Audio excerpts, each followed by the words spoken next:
Hello, everybody. Welcome to episode 2 of Keeping It Juicy podcast. I am your host, Caitlin Anderson, and I am here with our other host. Hello, guys. I am Jamie Lynn. Welcome back. Thank you for coming back. Yeah, thank you for appreciate listening. it. We haven't even listened to the first episode yet. We're going to today. I hope it was good. I bet it was interesting, at least. I'll say that. We did get a little lit prior to filming. That shot took me out. But I think it was good. It calmed the nerves. Yeah, I'm not going to lie. Towards the end of the podcast, I was like, these lights are bright. If you guys don't know, well, obviously, we're not podcasters. We are social media influencers and models. So I think being in front of cameras and literally just spewing out words and talking and telling stories is very new to both of us. So we were a little nervous yesterday, but it's a process and we're going to get a lot better at it. Yeah, 100%. So here we go. There we go with the 100% again. Oh, shit. You guys have to drink. I have water. But yeah, here we go. What are we going to talk about today, Jamie? So today, I think we should let them know a little bit more about ourselves, where we came from, high school, college. Like, let's go down memory lane, because I feel like a lot of people listening are going to be coming from our social medias that have already been following us, but haven't been following us for that long and probably don't know much about like how we grew up when we were children and high school and all that good stuff. Yeah. I also think it's good for us to, get a little deeper and let people know like how far we've come and like who we are today. Yeah.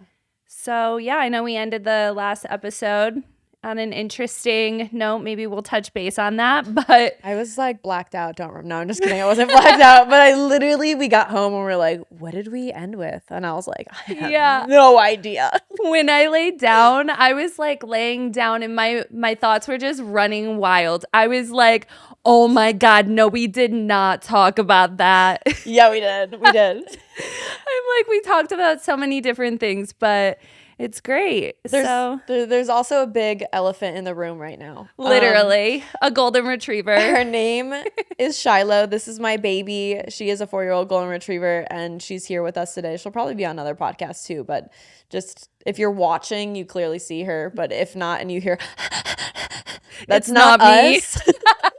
That is the dog. All right. Do you want to start off? Emotional support dog. She is my service dog. Podcaster. But yeah, I'll start us off. So I think we, touched base our last episode. Like, I'm from Michigan. You're from Chicago. I was born in Alpena, Michigan, like a small country town, northern Michigan. My mom was a single mom, shout out mom, and she moved me around quite a lot when I was a kid. So by time I graduated and went to college, I already moved like 5 times, which is great because I became a chameleon and, easy to talk to people, easy to talk and adapt in general. I'm sure that's hard though, moving to so many places, meeting new people, leaving friends. Oh yeah, for sure. Like, I was definitely the target because you go into a new school, you become the target. Right. You're new. Yeah. Nobody knows you or needs to like you. So, and especially too, like in high school, when I was the new kid in high school, there was this one girl, of course, a boy that this girl liked me and started talking to me, and she made my life hell for so long until I stood up for myself. And I was like, basically like, fuck you, come for me. Yeah. Like, what? What are you gonna do? Fight me in the locker room? Okay, let's go. Like, do it right now. It was during like gym class. And after that, she didn't fuck with me anymore. Hell yeah. And lo and behold, she was friends with me after that. Interesting. Which is also like a nice little tip. Like, if you're dealing with anybody bullying you or being mean to you, just stick up for yourself. What's the worst that's going to happen? Punched in the face. Yeah. I mean, I literally could have got punched in the face. Like, thankfully she didn't. But also, too, I may have been able to hold my own. Who knows? Like, duck and weave that bitch. I feel like you could have. Yeah. I did get in a fight once, but we can dive into that on a later episode. Okay. When I tell you I turned into the Hulk, like, And she deserved it, so it's fine. Oh my God. But I don't condone fighting, okay, everybody. But yeah, so after I graduated high school, I went to Saginaw Valley State University in Saginaw, Michigan. Not like the best university. I would definitely say it was like, I don't know, like what do they call it? Like the D's or whatever. Like a D1. Yeah, like the big school things. I don't fucking know what that means. I just went to the first university that like actually accepted me. Okay. Because all the other ones didn't accept me. Like I applied to the ones my friends were going to, and they didn't accept me. So I went to Saginaw Valley State. I forget what my GPA was, I wonder. It wasn't great. I can tell you that much. I think it was like a 2.8 or a 2.9. Okay. But yeah, I went there and it was a lot of fun. But all my schooling all throughout life was basically just like I felt so alone during school, and it was like me always trying to navigate like circumstances alone. So did you make a lot of friends even though you moved a lot? Like, how was high school? So high school, in the beginning, it was rough. And then I started meeting people, and you start navigating friend groups. I mean, especially when you move into a new high school. Yeah. Like, that's going to be so difficult because, you know, teenagers are mean. Yeah. So I was 14, 15 years old going into a high school. I joined cheerleading because I always loved like dance and gymnastics and stuff. So joined the cheerleading squad first year, became varsity because I was literally so good. Okay. Yeah, I was the front of the pyramid bitch. Like, I am proud of that. I'm here for it. I will take that to my grave because I was good as fuck. Yeah. Y'all look up YouTube videos of Caleb Pier West High School cheerleading. It's going to be you. It's going to be me. It's going to be me. I was a competitive cheerleader for a little. Oh, yeah? Yeah. Oh, my gosh, did you love it? I'm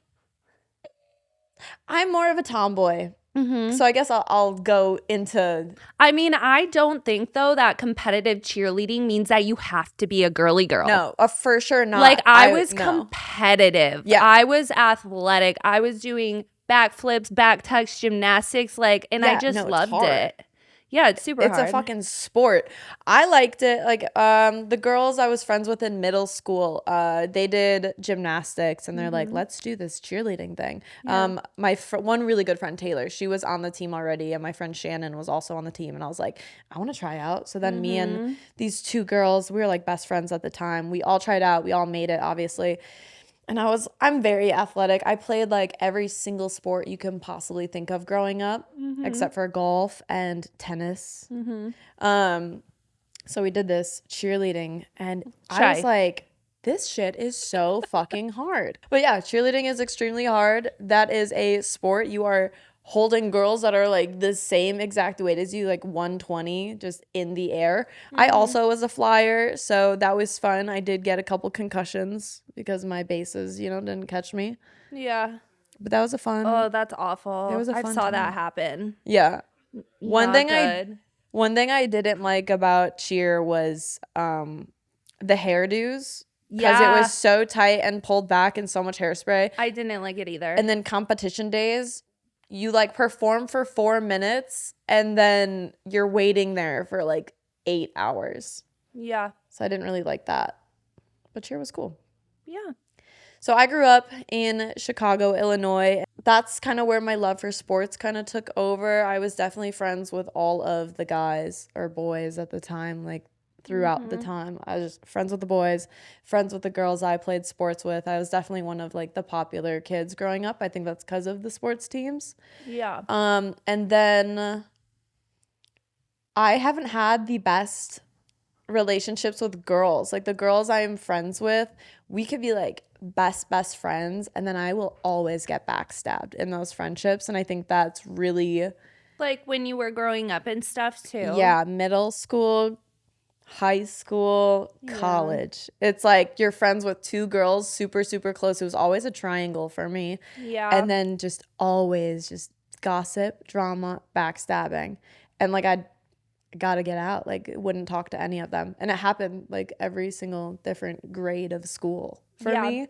Then I graduated 8th grade, went to high school, and I was super nervous going into this school because it was definitely different than middle school. There was a lot more people, obviously. So we had like every race, you know, I was thrown into gangs. I never have seen gangs in my life before. And going to the school, there was gangs and there was fights. There was a lot of fighting going on, and it was kind of terrifying. And my sister would like give me the lowdown and would like, you know, give me some tips here and there, but she graduated a year like before I went in. So I was a little afraid, and right off the bat, like, I'm a very friendly person, so I made friends pretty easily, but I think where I thrived in high school was because of sports. And I was on, you know, I was on basketball, I was on varsity softball instantly my freshman year. So because I was on varsity softball, I was friends with all the older girls, and they kind of took me under their wing. Yeah, and I was that's like good. automatically popular. So in high school, I never really felt alone. I always had like different groups of friends, and I definitely made some amazing friends. But at the end, we definitely drifted apart and went our separate ways of life. And then obviously dated a lot. And then after high school, You were allowed to date in high school? Were you allowed to date in high school? I mean, yeah, no one ever said like you can't date in high school. Yeah, my mom was sorry, mom, CUNT about Really? it. My mom was literally so strict. And I think that's also a big reason why, for me, I was in and out. Like, people didn't really want to be friends with me. And if they were, then like I would lose friends because my mom was so strict. I wouldn't be able to go to people's houses without talking to a mom when I got there and before bed. And my that's mom in high school? In high school, yeah. Up until when I was 18 years old. Like, I literally didn't really have a life. Wow. And that's why I adopted sneaking out of my window and rebelling in very secretive ways. But yeah, my mom was just so fucking strict. Yeah. I tried to date. It wasn't allowed. I mean, my parents were definitely strict. My mom was stricter than my dad. He kind of just like did whatever. He went with the flow, you know. He never yelled at me my entire life. Yeah. Never once. My mom, she was definitely the like smack your ass, like she'll ground you, scary woman. Yeah. But my sister is 3 years older than me, and she was a troublemaker. Like, that bitch set the tone for me. So I looked like the golden angel child because I got good grades. She didn't. Yeah. She would get in trouble with drinking and smoking weed. She got kicked out of a school. Like, it was a whole thing. And so I looked like I'm just the kid that gets good grades and I play sports. But Yeah. I just learned the ropes from my sister. Like, I drank, I started smoking weed, and like I started slipping up and getting caught eventually. Yeah. But I still looked like a more of the angel girl than my sister. Shout out I Jillian. will say, I feel like the babies always, like the younger ones, always tend to get it a little bit easier too. Yeah. Do you think that's true? I think so, because I think with your first kid, you haven't experienced that, and you're like, oh my God, my kid's drinking? Like, you're fucking grounded. Give me your phone. Like, what the fuck are you doing? Yeah. And then with the second kid, it's like, you're gonna do it anyway. Like, you'll figure it out. You'll be fine. Yeah. It's great when you're grown up and like you can talk to your mom and be like, oh, I was actually like wasted when this happened. And then they'd be like, what? Like, I had no idea. And then like now I can tell my mom, like, oh yeah, I was totally on shrooms that night when you saw me. And she was like, that's why you were acting so weird. I'm like, yeah, I was fucked up. It's hilarious how strict they are, and then they're actually like cool with it when you're older. Yeah, yeah. Or Insane. you fill them in, like give them the scoop. I do that with my mom too. I'm like, little did you know, I used to sneak out all the time, and you had no idea. So I didn't really ever sneak out. I probably sneaked out my senior year just to like go see my boyfriend at the time. Yeah. And that was it. I wouldn't really sneak out to like go party or drink though. Yeah. Yeah. And then I remember like senior year of high school, I wanted to get the fuck out of there. I was in a super toxic relationship. This man cheated on me with everybody. I swear, like 13 girls. Was he same grade as you? Same grade as me. We dated previously sophomore year, and They're like starting cheating that young. yeah. Sophomore year, it was like the cutest relationship you could ever think of. Like Yeah. we did the shirts, the matching hoodies, Is the the same matching guy? shoes. Yeah, same guy. Okay. So he was definitely the love of my life. So you dated for a few years in high school. We dated a couple. It was like I would say 7 months the first one, and we broke up. Okay. And the way we broke up was so fucking shitty. I'll just go through it. We were Run at my his camera, house. We were at his house and we were like just drinking, and it was a summer night, and it was like the vibes were set. I drank way too much alcohol, okay? Like I was fucking feeling it. I was wearing these like fake ass cowboy boots, and all my girlfriends were there. My friend and this other girl was there, and he was acting so sus. And I remember he was just in his room like being quiet, and like I was like, come outside. Everyone was outside. There's a bonfire. I was like, come outside, like have fun. What the fuck? And he was like, no, I want to stay in my room, like being weird. I was like, all right, fuck it, whatever. I go down the stairs. I fall down the fucking flight of stairs, but I'm so drunk where it didn't hurt. And then that sounds like a you. yeah, and I was just like, ah! And I was like, what the fuck? And like I'm in the backyard, like me and you're having a great time. I'm like, where's No, you did not walk in on them. Keep going. I shouldn't be saying names. It's okay. Fuck that bitch. Sorry. Maybe you can bleep it out. We're gonna bleep it out. Okay. And I was like, where is my other friend, right? And so we're like, let's go look. Where was she? They were in the same room together, and like when you opened the door, it was just weird. And I'm like, what the fuck is going on? And like I was so emotional, and I was like, there's no way my best friend and my boyfriend that I'm like in love with are hooking up right now. And it was immediately like word vomit, but real vomit, where I like went to the bathroom and I was like throwing up. I was so fucked up. They called my sister. My sister came and she was pissed. Like she didn't know what was going on. Yeah. She was just mad, scared everyone, was yelling, took me back. She hid me at my stepsister's house so my parents wouldn't know I was like blacked out. So that was nice. But that's how we broke up the first time. And I gave this motherfucker a second chance. Oh. My senior year of high school. Should not have done that. Definitely learned my lesson. But yeah, he cheated on me with so many girls, and girls that were like my friends. And I was like, I just want to get the fuck out of this school. Like, I don't trust any of you. I don't like any of you. I'm just going to do my thing, finish, and get the fuck out. And then, so graduated, and then I went to the University of Iowa. Okay, so let's dive into that for a second. Okay. So you're from Chicago. Yes, ma'am. What made you want to go to University of Iowa? I wanted to get out of Illinois. No one in my family ever left. I didn't want to stay in Chicago. I didn't want to stay in Illinois. I wanted to leave for college. But like specifically Iowa, where even is Iowa on the map? So it's close enough where I could drive home if I wanted to, but far enough no one would come and visit. So it's still in the Midwest. It's like a 3-hour drive. Yeah. Okay. Yeah, it's not far at all. Okay, hop, skip, and a jump away. Exactly. So it was easy. And I toured the school. It was like that school and a school in Florida that I was looking at. And I was like, Florida probably would have been lit as fuck. But I chose Iowa. It just sat well with me. Were you going to play like basketball or softball or anything? No, I didn't go playing any sports. I didn't like try out or anything. Yeah. Also, my school, the public school, I'm sure if I went to like a Loyola or just a better high school, it would have been an option. Right. But my school is not the best. Yeah. So yeah, I went to the University of Iowa. It was a Big Ten school, major party school. Yeah. Like when I tell you I got there, I never got homesick. My freshman year, I never got homesick. I was like party fucking monster, but I kept my grades up.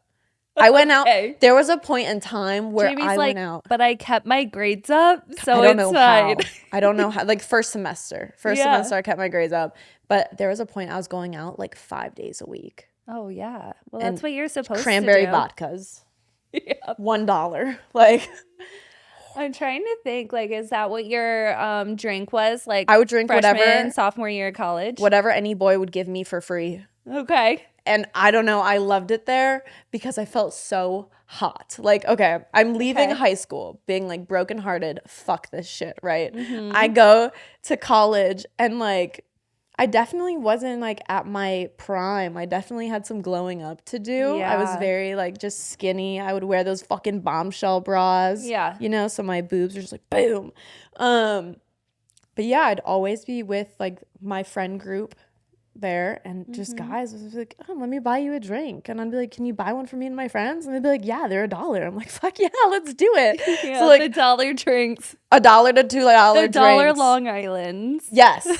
I would get Long Islands. I'd be like, cranberry Lit as vodka, fuck. shots, like whatever they'll give me. That's what I'm drinking. Did you ever go through like a ratting your hair like crazy phase? Ratting hair? It was like, because it was during the time. Well, how much younger? You're 4 years younger than me? You're 27? Yeah. Okay, so 3.5 years or whatever. Yeah. I don't know. Okay, so that's when like Jersey Shore was like really big, like when I went to college. Okay. And it was like the girls, like they ratted their hair like Snooki and like JWoww. Oh, in like them. for the poof? Well, the poof was in, but I did where I like just ratted my hair like really like big. Teased it. Yeah.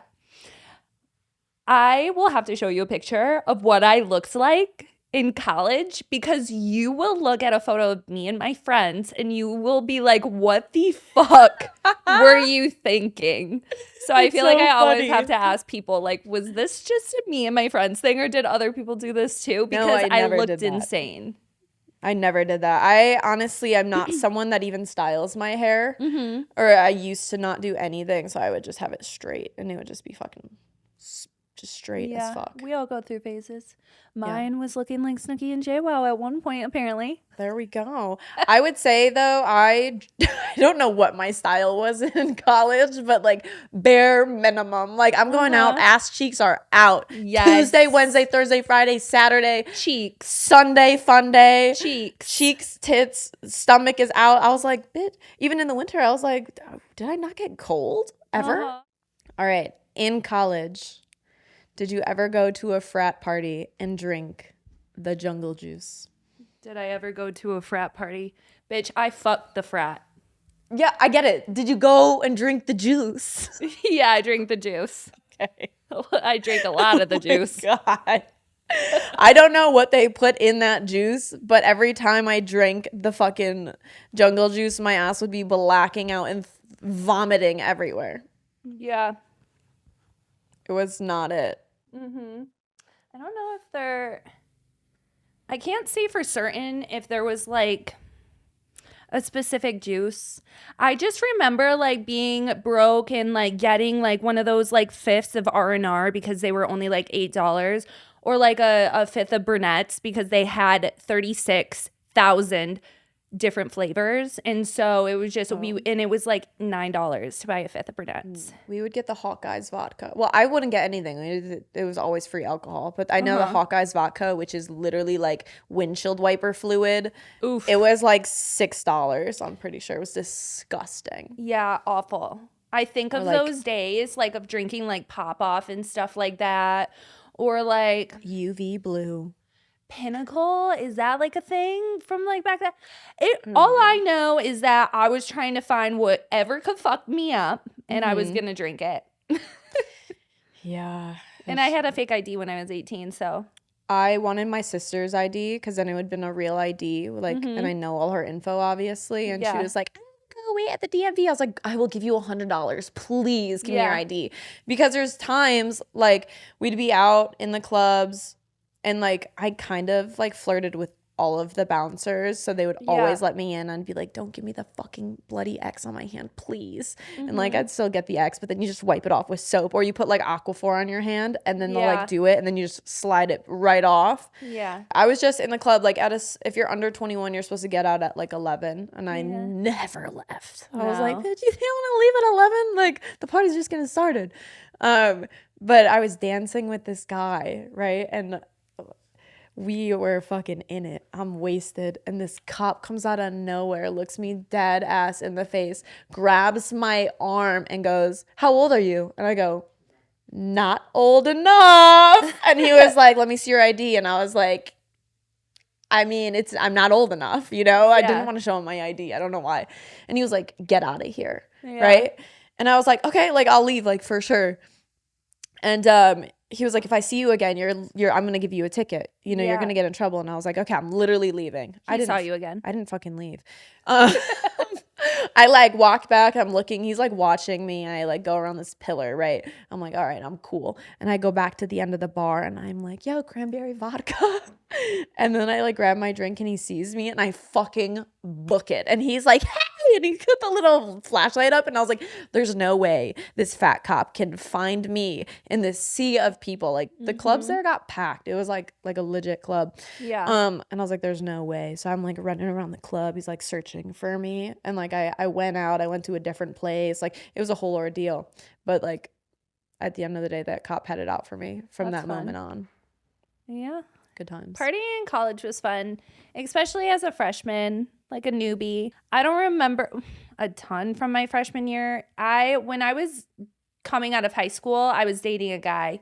He was actually a lot older than me. And like when I look back at it now, I'm like, that was probably inappropriate. He was like 5 years older than me when I was 17. Oh, shit. Yeah. He was definitely a fucking loser. Like, I'm not going to lie. He was in college for like an eternity because he like didn't care. He was like one of those that like goes to college for like 10 years, but he's like not going to be a doctor. He's just like, trying to get through the first 4 years. That's like his best like years of his life. Best and years they of never his life. want to leave. Best years of his life. Yeah. Eventually, I was over that shit. Mm-hmm. Yeah. And we ended. And then I started noticing the football team. And I was like, damn. And they lived diagonal in the dorms because they were like all outer dorms. And they lived diagonal. And I was like, damn, they're fine. Yeah. And it was go time. Okay. So you were like into the football players at your... Football players, baseball players, all the players in general. All the players. Give me them all. No, like just like in general, like guys that were players. Yeah. Yeah, it was fun. I mean, I feel like when you go to college, not that I wasn't experimenting in high school because we can definitely get into that. I for sure was. But like, and too, just having such strict parents. Like my mom, I was just ready to be in control of my own life, make my own decisions. I knew I was a good person. I knew that I had a good head on my shoulders. I knew that when I graduated and I left that house, A, I was never coming back. And B, I had to pay my car payment, my bills, my insurance, my anything, my first year of university. I had to do that. So why in the fuck am I going to let you tell me what to do or dictate my life? So when I went to college, I was like breath of fresh air. Yeah. I can at least attempt to be me or like figure out who I am. And I went balls to the wall and I had such a good time. And yeah, it was fun. I think everybody gets that similar feeling because my parents were pretty strict. Like it was always checking in, like you have to know where I am. I have to tell you where I'm going. I have to be home at a certain time, like all that stuff.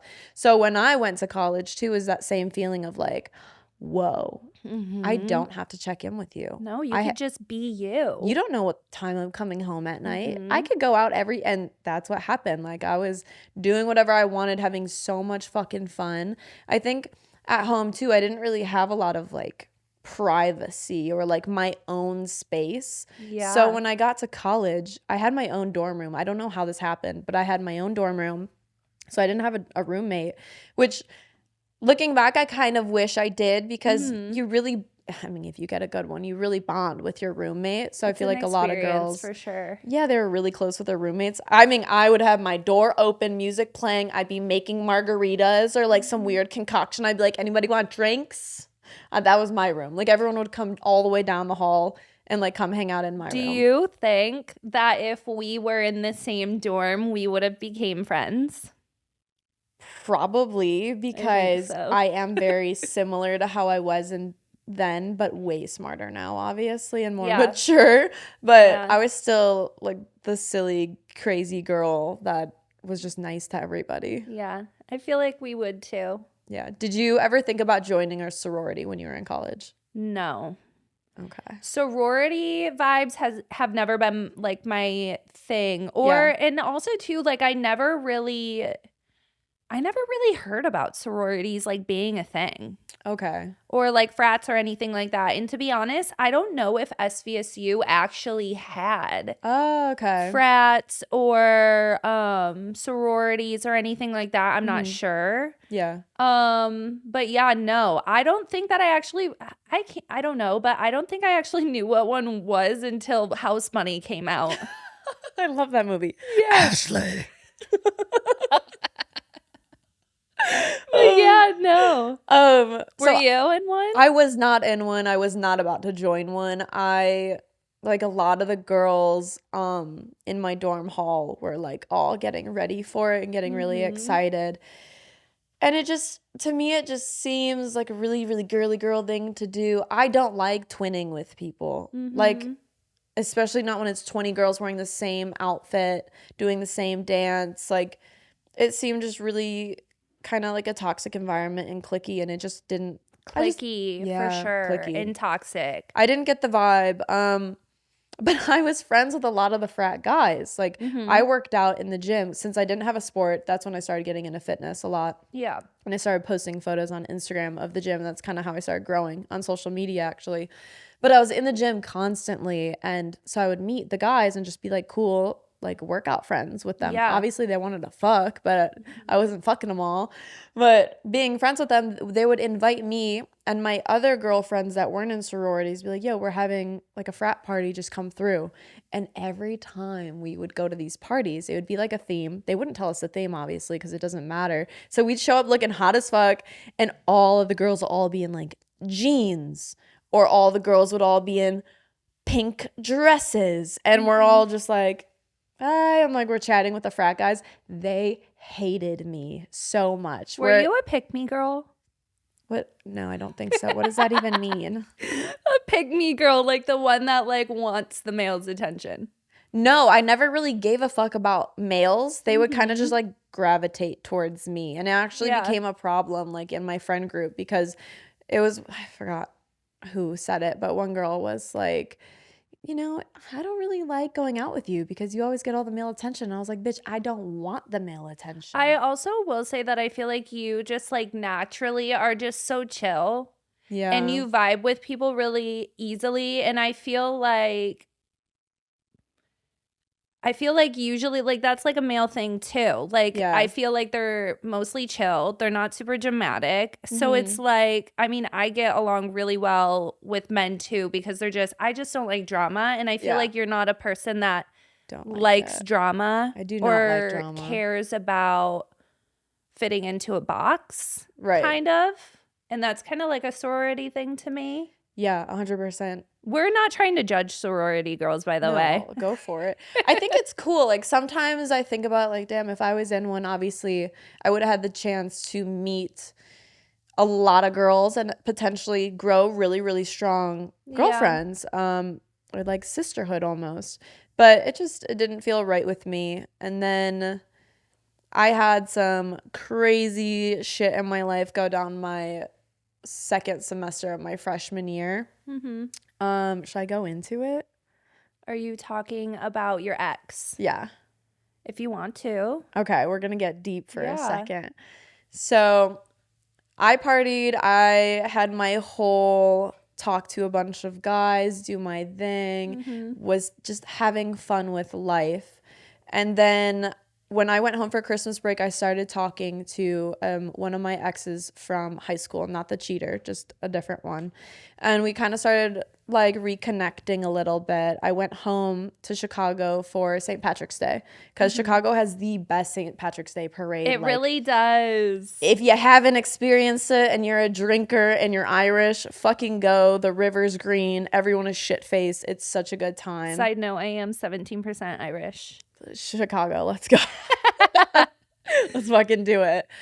So we went there and we hung out the entire day, and it was just like instant rekindle moment, and went back to school, and you know, we really were getting serious again. It was never like boyfriend, girlfriend, but it was like this close to being. Yeah. And he was gonna come visit me literally 2 days prior to this incident, and I was on FaceTime with him. He's going to go get tacos at like a local spot. It was like a block away from our high school, actually. And I was like, okay, I'm gonna take a nap. And then I was like, I'll call you when I wake up. Whatever. I wake up, my phone is blowing up. This girl called me like 25 fucking times. I answer, I'm like, hello? Like, haven't talked to her since high school. And she was like, Jamie. I was like, what? She sounded like really distressed. She's like, Anthony got shot.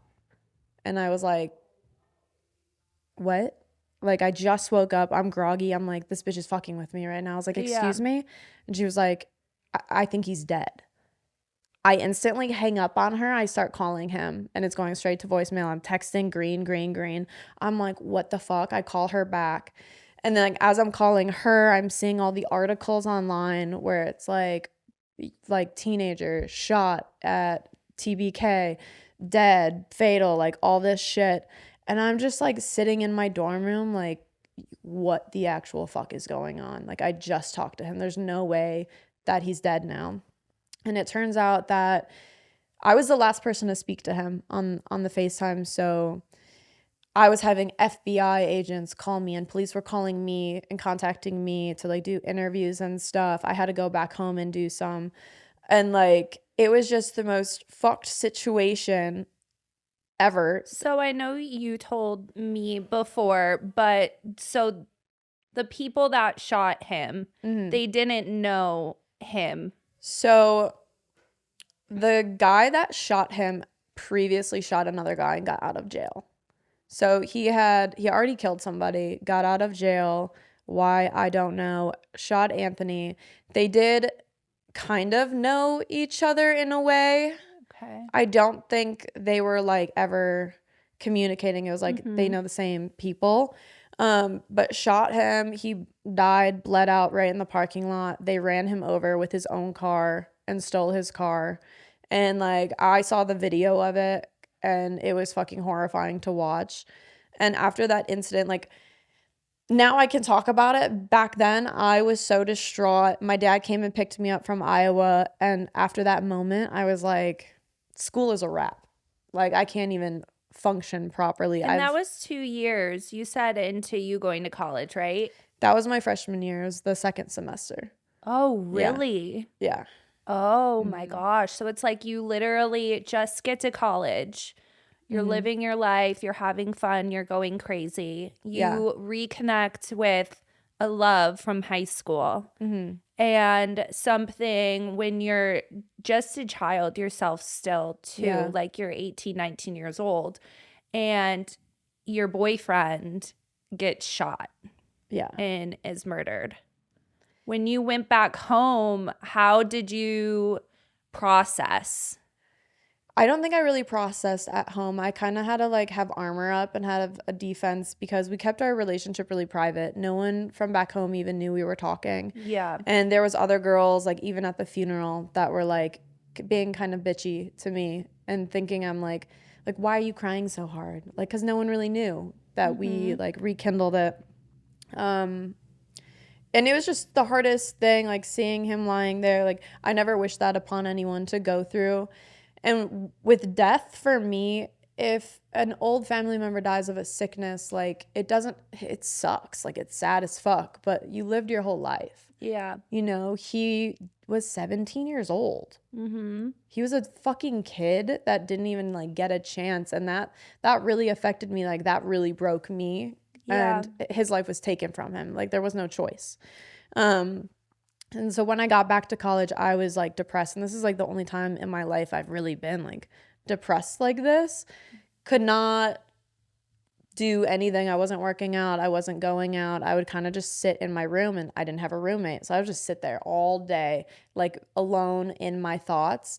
And I think the only thing that helped was time. And when they say like time heals all, that's like honestly the only thing that helped. Like people talking to me, nothing helped. Yeah. At all. I was just waiting and like time and praying and like I'd see like little signs here and there that I thought like was him. Like I'd walk to school and I'd see like little heart-shaped puddles and stuff, which was cute. But yeah, that was probably one of the hardest things I've ever had to go through in my life. So hard, especially so young. Yeah.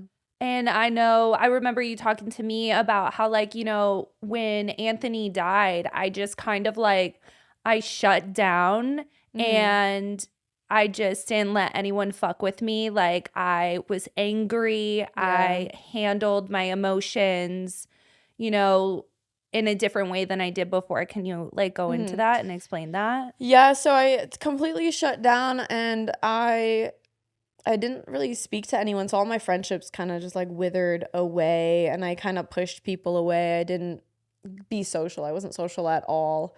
Didn't really want to let anybody in, and that's kind of how I was for a while, just like stone cold, because I felt just nothing. And it took a lot of alone time, I think, to break that cycle of feeling just so angry and disappointed with the world that we live in. Yeah. And also on top of that, my grades were just slipping away. I fucked up. I was not going to classes. I didn't give a shit about algebra or whatever math class I was in. I was like, fuck this shit. I remember being in the finals before going home, and I looked at the paper and I was like, I could sit here for an hour and a half and try. Was I going to? No, I just bubbled in the answers in 5 minutes, turned it in, and I left. So I was like, fuck this shit. I don't care. And then I had the summer in Chicago, which was nice because I got to spend it with my family and like other friends that kind of were going through the same thing. And I think being around people that kind of got the same vibe, knew what was going on, I didn't have to explain it. And kind of just had my back. I feel like that's what helped me heal from that situation. I went back my sophomore year and I finished the first semester, and then I was like, I'm out. Okay. I don't want to, like, my grades were really low. I was like, I don't want to try really hard and get it up. And then I was figuring out that school wasn't for me, and there was different things that I can do. And then started. So this was during the time too that you were getting super into fitness. You had a social media presence. You started growing. And then, you were like, school isn't for me. Yeah. So I was working out in the gym freshman year, just because I didn't have a sport to play, and I was like, I'm such an active person where I was like, I gotta fucking do something or I'm gonna like go crazy. So I started working out, and then the one thing that helped with Anthony was going to the gym. I was like, that's the only place where I can kind of like distract myself. It's like playing a sport. When I play a sport, it's like tunnel vision, can't think of anything else. So I'm in the gym just working out constantly. When I went back home that summer, I got a bodybuilding coach, and I was like, fuck it, like, this is how I got into bodybuilding. Yeah. So I got a bodybuilding coach. I was eating clean. I was working out. I was seeing changes in my body. It was like, that was my therapy. Yeah. That's what really helped also. And you've carried that too throughout your entire life. I think that in itself is a really great way to, would you say, like, handle grief, handle trauma, and like just push yourself through being upset or like anger or sadness. I mean, for me, 1010% that helps for me. I think it would help for anybody, because when you work out, you're letting you're getting stress out of your body. You're getting those endorphins. You're sweating. You're also changing the way you look. Like, I was a very skinny person, so in the gym, like, I started getting, bigger legs. Muscles. I was toning up. I was getting some abs, which obviously makes you feel better about yourself. So like my confidence was growing. It was making me feel good. I was eating clean. So my energy levels were good. So I'm like just becoming this healthy machine and like learning a lot about myself, and the motivation and the discipline to go into the gym every day and like work out, I think really like gets people's heads straight. Yeah, I agree. I always feel better too when I'm working out. It's a thing that mentally you have to understand how to become consistent, because consistency is everything. If you're just going to go once a week or like once in a blue moon, you're not going to be able to reap those benefits, both physically and mentally. Yeah. And that's something that I've been getting back into, and it helps that I have a little partner here with me to go to classes and stuff. We've been killing it. Yeah, we've been killing it. It's been fun. Yeah, every day so far in LA. Well, minus the first day, we didn't make it in time, but I tried. Yeah, we were. She was flooring it on the highway. We've been doing like hot yoga or hot Pilates classes at True Yep. Fusion, and it's like I've never done Pilates like that, so I'm kind of out of my element, and I like that you're in yours and you're like showing me the ropes. It's really cute. But I love it. Like getting in there, sweating, working your butt off for the 45-hour, and like you just feel so good. 45 Today, minutes, yeah. I cried at Yeah. the end of it. I don't know. What was he saying? He was just, let me preface by Yeah. saying, like, this is a 45-minute to an hour class of no breaks and just literally exhausting yourself. You're in 90-degree, like, humidity, and you're doing intense workout reps, blah, blah, blah. Yeah. And then you get done at the end and you're laying there and, you know, they tell you to close your eyes and the instructor just starts saying things to you like, we're going to do breath exercise. You do deep breaths. And Yeah. and then he starts saying while you're taking these deep breaths, like, you are loved. You are strong. Yeah. I want you to breathe out all the negativity and blah, blah, blah. And I'm like, yes, bitch. He said, life is your journey. Do not rush your journey. And Oh, yes. we were talking about this yesterday. Yeah. And like it just hit me like there is no rush. Whatever's gonna happen is gonna happen. I'm on the path. Like I'm choosing the things. I'm doing my thing. It's the right path. Don't rush stuff. Just enjoy the moment.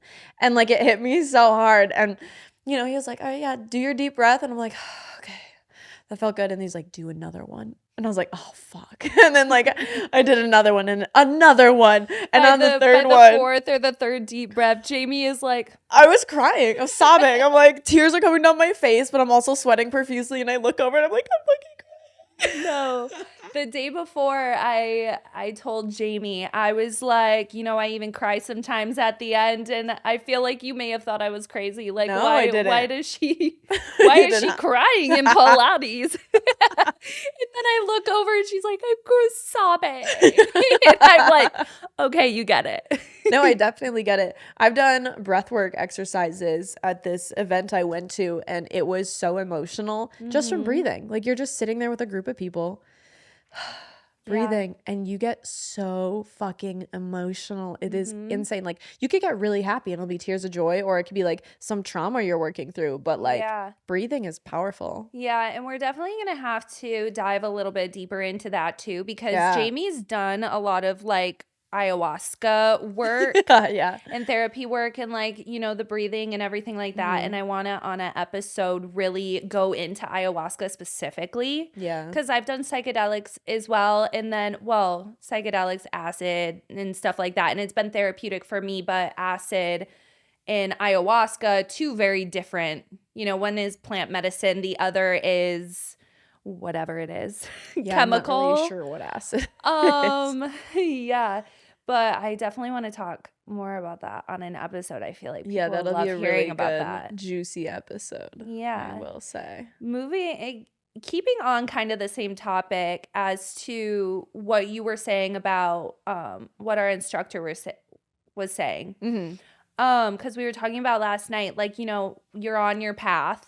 Yeah. And there's no rush. And when you were just saying that, like I had a thought pop into my head, and this is something I want to touch on, because I feel like especially with social media and especially in the industry that we're in specifically, but just in general as like being a woman or being a person who is literally doing anything in life, I feel like we always want to rush the process because we always see people having something that we want or that we aspire to want.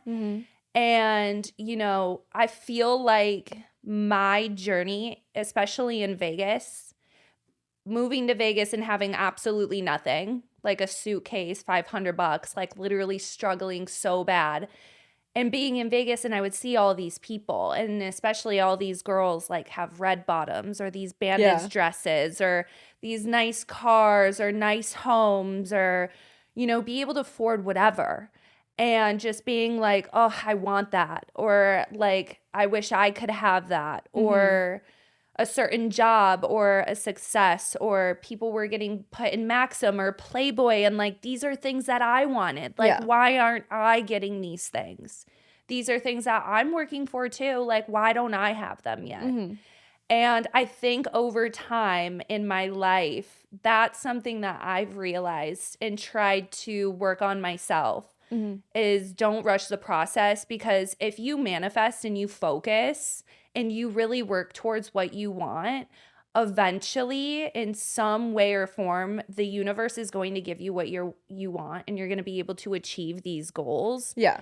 And maybe even become better than what you had anticipated, or get something more than what it is you even wanted. Yeah.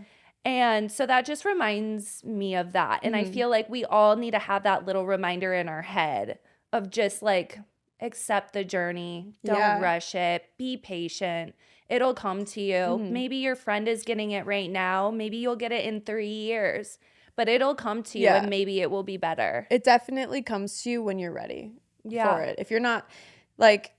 Or just when you're supposed to receive it. Yeah, when you're supposed to get it, when you're ready. Like, maybe you have to go through some shit before you get what you want. But it's like that reel. Okay, I saw this reel on Instagram. I'm going to read it, because this shit, I read it at a time where I was getting a little stressed out, because I think it was me trying to rush something that I just need to enjoy and let flow.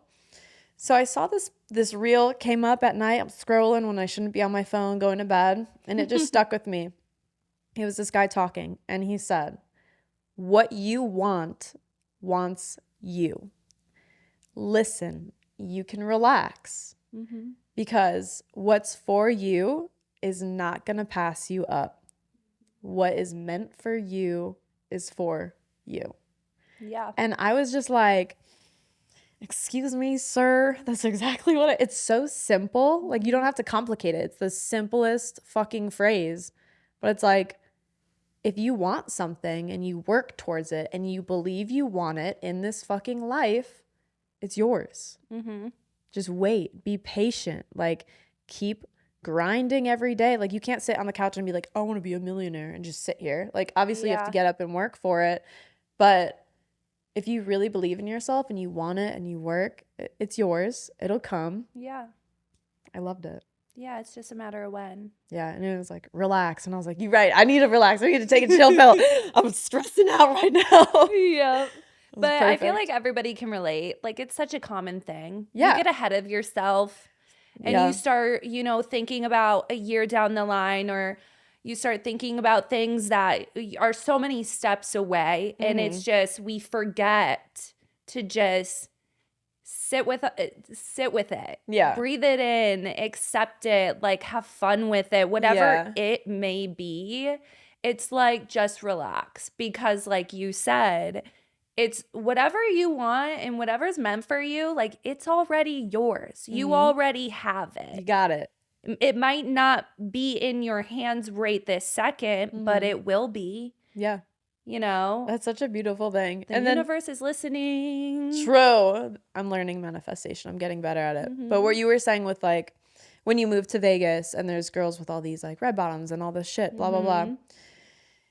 It's social. That's social media, I moved to LA and I see girls in all designer stuff. I'm from Chicago. We don't wear designer stuff in Chicago. When I go home and I'm like, all right, I'm going to go downtown, my mom's literally still to this day, I'm 27. She's like, don't wear designer stuff. Like, you better take your chains off. You better not wear jewelry, because you're just a target. So moving to LA, like, it was weird for me to see how flashy everyone was. So I was like, damn, y'all really out here trying to get robbed and shit. That's crazy. And, but to go back to what you were saying, life isn't all what it seems to be. No, it's not. Like, you work really hard for your shit. The girls you're saying wearing red bottoms, they could have a sugar daddy buying them it, Like, and there's nothing wrong with that by any means, but like, you own red bottoms. I want a sugar daddy. I want a public service announcement. If anyone is watching this and wants to be my sugar daddy, no, you can't be my sugar daddy, Shy. That means I'm your sugar mama, because I'm her mama. So I'm ready and willing. Okay. To just be given money. Okay, well, keep going.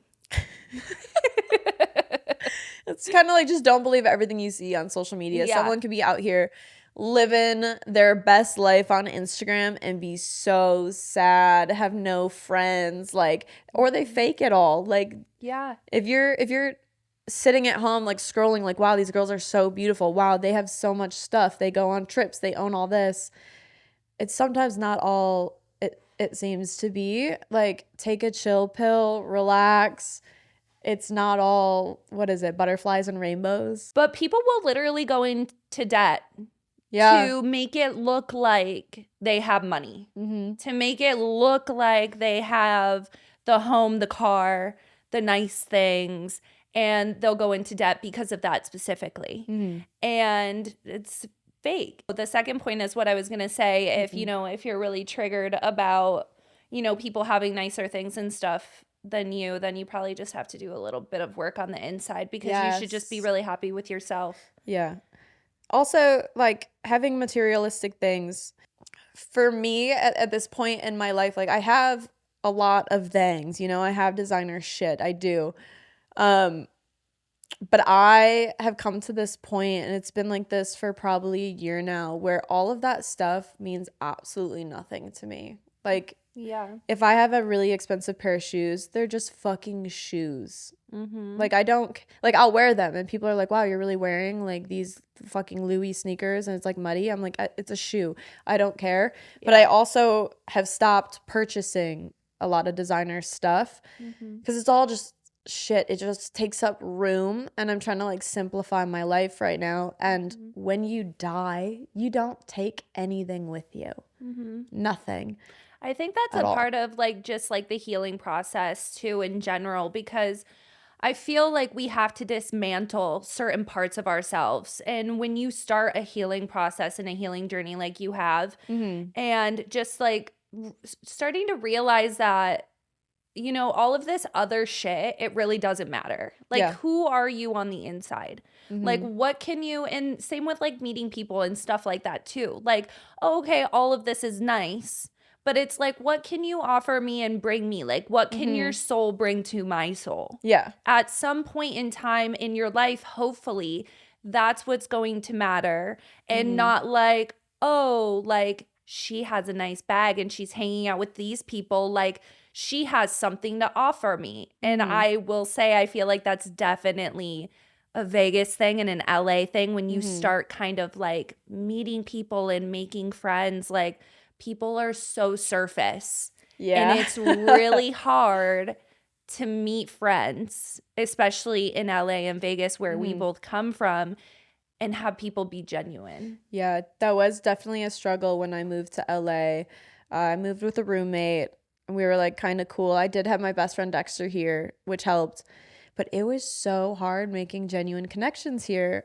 It's like you would meet a girl and it'd be instantly, how many followers do you have? Like, oh, do you want to collab? It's like all about work. It's all about who can kind of use who to get to certain place that they want. It was all very like surface level friendships, or oh my god, hi, like let's be friends. And it's just, and then they turn around and they're like, oh, that's the ugliest fucking skirt I ever seen. Literally, it's so bad. And I think I can read people really well, and I get like a vibe for people, and I'll just be out here like, I don't want to hang out with you. Like, you are acting so fake to me right now. Like, we like nothing the same, but just fake, just super fake individuals here. It was very hard to make friends, I will say, in LA. Yeah. See, I don't care. Like, if somebody's like just really nice or like whatever, like I don't judge. Like, if you're out here looking like bomb and snatch, like I'm gonna compliment you, like you look hot or whatever. It's the girls who the personality is like rude and mean, and you can tell when somebody's an asshole. Yeah.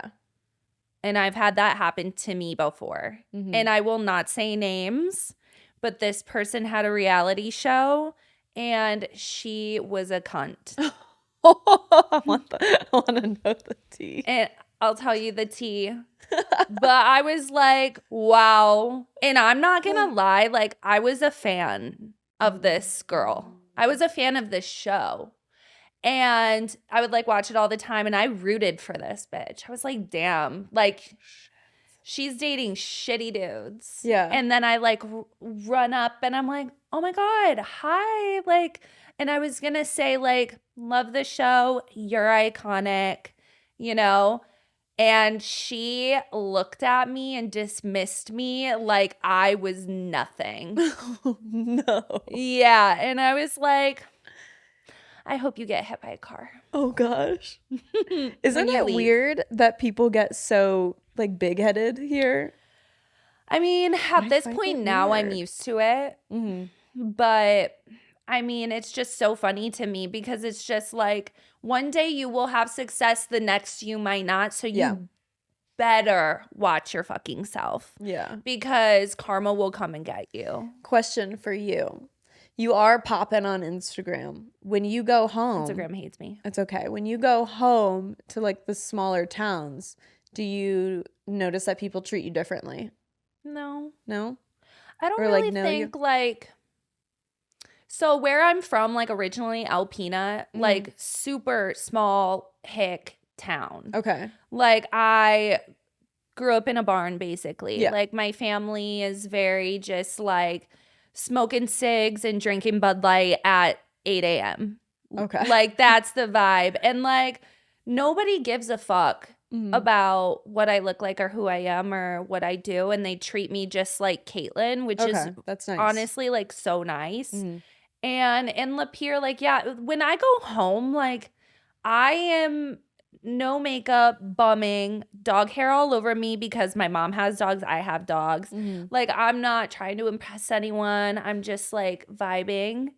And so I feel like I look normal. So that's a little different. When I go back home to Chicago sometimes, like people will recognize me from Instagram or whatever and like want to like take photos if they've been following me for a while, which I love. Like I love taking photos with people. It's super dope to be like recognized and everything. You're also going back to Chicago. Yeah, it's I'm bigger, going back to like these small little towns where like yeah, no, it makes sense now. But I will get the people that like went to my high school and just they know me. They've met me. They've had class with me. Like we've had conversations and then they treat me like differently. And I'm like, I am a small fish in a big pond. Yeah. Like I don't think 1 million followers on Instagram makes you like anybody, you know? Yeah. But they treat me like so differently. Like, oh my God, do you have any secret tea? Like, oh, have you met this person? Have you met this celebrity? And like just treating me differently, like I'm not the girl you had fucking PE class with. And it's very strange, I will say. And it's even some people I'm pretty close with that are like, oh, well, you're like famous now. And it's like, no, I'm really not. I'm the same fucking person that I was in high school, just smarter and nicer to people. Yeah. You know? It's wild. I know. I feel like if anything, especially like my friends that I still have from high school or like people that I know, they're like, fuck you, bitch. Like, I don't give a fuck. Like, you think you're cool? I'm going to humble you really quick. Oh my gosh. Who is the biggest celebrity that slid into your DMs? Well, I wish it was Leonardo DiCaprio or Mark Wahlberg. But it's not. Marky Mark. I know. I used to have like a massive crush on them growing up. Leo's face looks like it's one that my vagina wants to ride. That's all I'm going to say. Well, you're too old for him now. I know. Shit. You should have slid in at 22. Oh, man. I was so not cute at 22. Well, what is your answer? Honestly, like the biggest? I don't know. Okay. I don't know because like you get these guys that are like cool for a second and like there's definitely been some people in my DMs that I think other people would consider to be like, oh my God, like no way. And I'm just like, we share someone in common who slid in my DMs. Who? JD. That was like forever ago though, so I think you slid in everybody's DMs. That's what I'm assuming. For people who don't know what JD is. We'll let you guys think in your heads of who it may be. For mine, It was actually really surprising one day. It was at 6 a.m. and I woke God. up to it. It was Lil Wayne.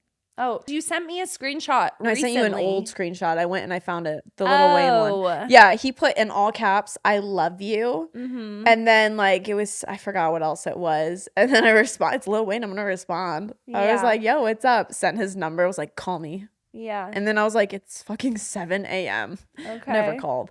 But Yeah. that was pretty cool. Yeah. Lil Wayne's awesome. Yeah. I can rap all the songs. Do it. Give me Not one. right now. You Okay. can't. You can't put me on the spot. Okay. Yeah. I'm actually gonna think on that too, and like maybe go through my DMs and see what I got in there. I don't think I got a lot. They all suck anyway. So. Okay. Yeah. Well, I think like when anyone really slides into a DM, I don't really take it serious at all. I don't really even check my DMs. I know neither really. Okay, I got another question for you. Okay. Okay. What is it? Describe yourself using 3 to 4 words. 3 to 4 words. Yeah. Give me 3 to 4 words that describe yourself. So I don't want to blow your cover or anything, but just so you guys know, Jamie has her words prepped. I do. I have my words. I've been thinking about them for a long time, actually, on my drives home. I feel like this question is so hard because it makes you like really think. And I'm hard. All right. Also, she put me on the spot, but this was her question that she forgot to ask me, so I'm running it back because I thought about these and I want to say them now. Yes. Okay. So we'll end the episode here with descriptor words about us. Okay. So I do have one word, and the word is a word that I learned from Instagram. Yeah. This person posted a reel, and I was like, oh my God, that's me. Paradoxical. And it basically means that you're like a walking contradiction, or like what you say or do is like out there or something. I forget the other word that the dictionary thing used. But so I would say that I definitely am just a very contradictory person in general. I would say that I am so understanding and just like really accepting. Like, I don't care. Like, I just want you to be you. And I want everybody to just be themselves. Like, it's not that big, you know? That's one thing I love about hanging out with you is because I can feel like you're never going to judge me. I could be the weirdest version of myself and you're just going to be like, love it. Yeah, like Cool. go off, live your Have best fun. life. Yeah. You know? So understanding, accepting. Another word to describe me. What do you call someone that's like the one that everybody comes to? Like, I feel like I'm like the advice giver, the helper, the one that's gonna like get people through like Maybe hard like the times. Rock. Like yeah, the rock. Like, you're my rock. I'm the rock. That's cute. I like it. Rock Johnson. So those are 3 words. I will also say that, you know, and I think you guys are going to learn this about me throughout this process, is I tend to be kind of bipolar. Like I'm a paradox, wherever, that's kind of the same, right? Well, that's contradictory. So I feel like that's like you feel one thing, but then you also feel like the exact opposite of that. But like for what I mean by that is I'm moody. Like my moods change drastically. Like one time I'll be up and the next day like I'll be down. So yeah, moody. All right. Yeah. Moody little witch over there. I'm not a witch, but I am moody. And I will tell you how I feel. Well, you're going to do your eclipse ceremony. Manifestation ceremony. I want to partake in it. Okay. If we're in the same spot, I think that would be really cool. Yeah. Okay, what are your words? All right. My 4 words. I keep going back and forth. I've thought of probably like 16, but say all 16. No, right now. Okay, so I came up with adventurous. Okay. Yes. Because I love going on a good adventure, whether that's traveling, hiking, trying something new. I'm here for it. You're down for anything. Yes. I like trying new shit. I like learning new stuff. So adventurous, I feel like, is definitely a good word. Yeah. Then bringing it down a notch to chill. Mm-hmm. I'm a very chill, calm individual. Yeah. This hasn't been this way forever. I had anger issues before, and I've healed those and went to therapy. And I'm just a very calm, cool, and collected person. Like, things, I was gonna say that. they just don't You're bother very me. collected. Yeah. Like you have this calmness about you. And I think that's why a part of me like too loves being around you, because I'm so like my emotions can be very heightened sometimes, and I like being around somebody that's so calming. Yeah. Because that's your energy is just so calming. Thank you. Yeah. I love that. I like that a lot. Yeah. And then another word, lover. Lover girl. Even if I don't want to be a lover, I'm a lover girl. And, you know, I've had a lot of bad dating history. Okay, let me tell you. Well, you'll learn about it eventually, but we will definitely have an episode on that. I have a big motherfucking heart, and I just don't pick the right people, or it just doesn't go swimmingly, and I tend to get my heart broken. But I'm just a lover. I want love. I want to be loved. My neck tattoo here is in Italian, but it's to love and be loved. Yeah. And like that's one of my biggest goals in life, is to love somebody like to the fullest and have them love me to the fullest as well. Like that's something I really want and will get when it's ready, you know? Yeah. Not rushing the journey of life. What's yours is already yours. Yeah, it's Don't already forget mine. What was my fucking fourth word? Oh, okay, yeah. Different. Yeah. Jamie loves to be different. I love being different. And I'm saying that like I have never met somebody that's like me. Obviously, no one's the same completely, and I have a lot of similarities to like my friends, for example. Yeah. But like I'm just a very different individual. I remember when you and I were having like an intimate, like emotional kind of like moment together. Like I remember saying that to you too, because like genuinely, like not only like I feel like I've never saw anyone that looks like you. Mm-hmm. You're just individually unique in your exterior. Yeah. But then you're also just your own character. You're your own person. Like you do things the way that you want to do them. Like some days you want to dress like a boy. Like some days you like want to dress up, and like you're just uniquely yourself. And I really appreciate that. And I really just in general too appreciate people that are unique to themselves. Yeah. I just like to do what feels right in the moment. And I don't really care if people understand that. For example, a couple of months ago, I was feeling very overwhelmed with just the information I was receiving from like the phone and technology and all that stuff.